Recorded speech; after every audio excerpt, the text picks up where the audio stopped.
Good day, everyone. My name is Wilma Imansano, and today I'm going to show you how to install Chrome operating system in VirtualBox or virtual machine. But before that, we must download VirtualBox first before we start installing, and also we must install install or download the cloud image file that allows us to install Chrome OS in our host operating. But as you can see, I've already downloaded Oracle VM VirtualBox, and also I've already downloaded Cloud 33 times 64 VirtualBox for our installing Chrome operating system. So first, just click our Cloud image file, and as you can see, nagpapatch. Then go to the CPU and change the one input to the RAM, change to 400 MB.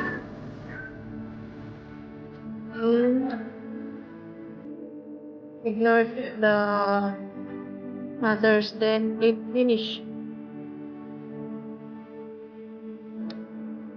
Then, as you can see, nag-import siya.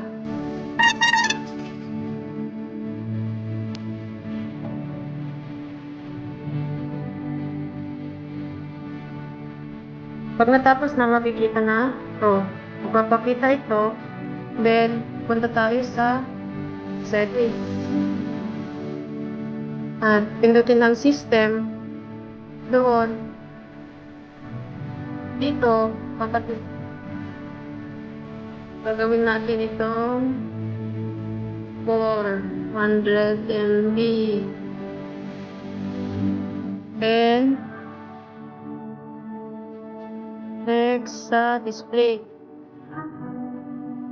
Ito, gagawin natin 128 MB. Balikan natin. Ayan. Tapos, wala na. Click OK.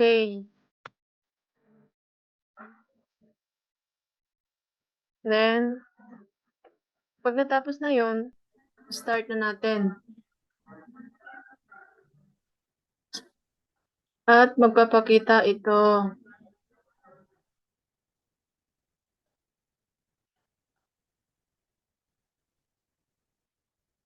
Hintayin lang natin matapos. Ayun.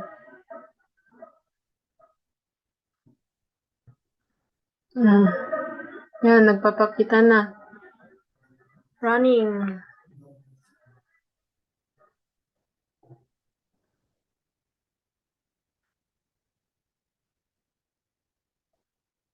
Yan, tapos na. Subukan natin.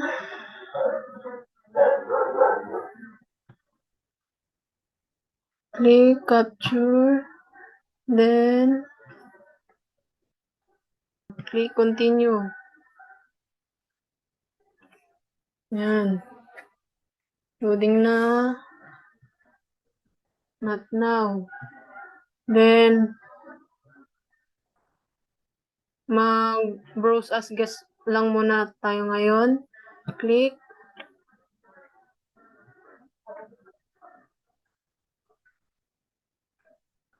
O, yan na. Magpapakita. Try nating mag-search.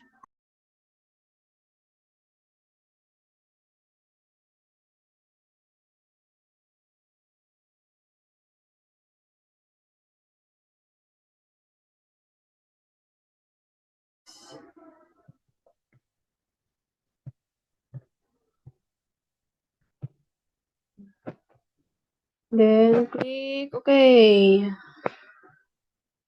Done na. Yun lamang po at maraming salamat.